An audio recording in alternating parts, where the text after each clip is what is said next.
Mis hermanos, amados oyentes, passando para alabar, agradecer a Deus por esta oportunidade tão bendecida, tão maravilhosa que Deus nos concede, não?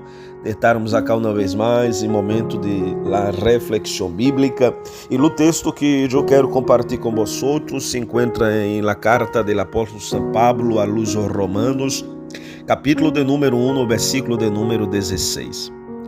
Porque não me avergüenzo del evangelho, porque é poder de Deus para salvação a todo aquele que crê, al judío primeiramente e também al griego. Mis hermanos, o evangelho não é simplesmente mensagem religioso.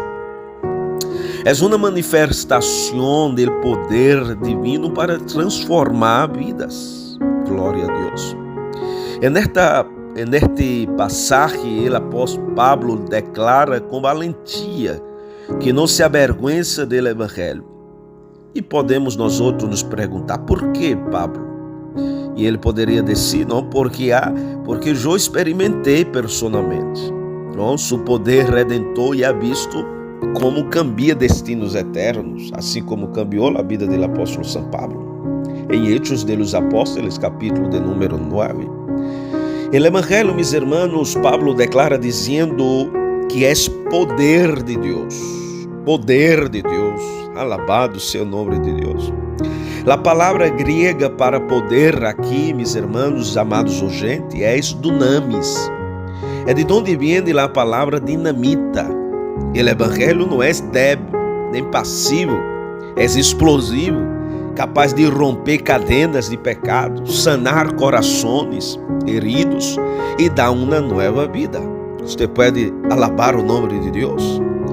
Mis hermanos e amados oyentes, o evangelho não é uma ideologia, não é um pensamento humano, senão é uma força ativa que transforma desde adentro hacia afuera. E Pablo nos revela acá a finalidade do poder do evangelho. A finalidade do evangelho. Ele habla dizendo que ele é para a salvação. Portanto, o propósito do evangelho, mis hermanos amados oyentes, não é simplesmente melhorar a vida humana, senão salvá-la. Glória a Deus. Esta salvação abarca, mis hermanos amados oyentes, o perdão de pecados, a reconciliação com Deus e a esperança de la vida eterna. Você pode dar glória a Deus por esta palavra? Mis hermanos, amados oyentes, solo el evangelho tiene el poder de llevar a ser humano del reino de las tinieblas al reino de la luz. Solo o evangelho que pode cambiar.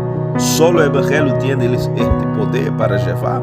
Colossenses capítulo 1, versículo de número 13, Pablo confirma isso.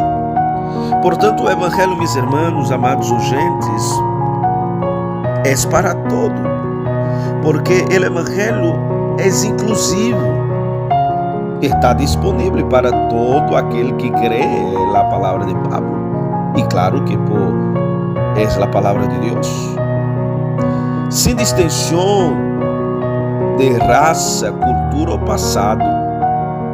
Deus não hace acepção de persona. Em Hechos de los Apóstoles, capítulo de número 10, versículo 34, podemos ver isso. O evangelho é único requisito para o evangelho é a fé. Uma fé viva que responde ao chamado de Deus e se rende à sua vontade. Pablo habla que há valor no evangelho. Pablo escreve estas palavras em uma época, mis hermanos e os amados oyentes, onde ser cristiano podia custar a vida. Aún assim, ele se mantém firme, mis hermanos. Há muitos que temem proclamar sua fé por temer o rechaço. É verdade? Esta reflexão nos desafia a viver e proclamar o evangelho com valentia, sabendo que nele está a esperança do mundo. E vem uma pergunta neste momento: Vos está experimentando o poder transformador do Evangelho em tua vida? Vos está compartilhando o Evangelho com outros? Ou vos te avergüenza? Tu fé está basada em uma tradição ou em uma relação viva com Cristo? O Evangelho não é só uma mensagem, é vida, poder, esperança. Alabado seja o nome de Deus. Não é algo para esconder, meus irmãos, senão para proclamar com gozo. Em um mundo cheio de malas notícias, o Evangelho sigue sendo a melhor notícia para a humanidade. Que Deus ama, que Deus salva, que Deus transforma a todo aquele que crê. Que Deus te bendiga e que esta palavra pueda tocar tu coração e te espero no próximo momento de reflexão bíblica.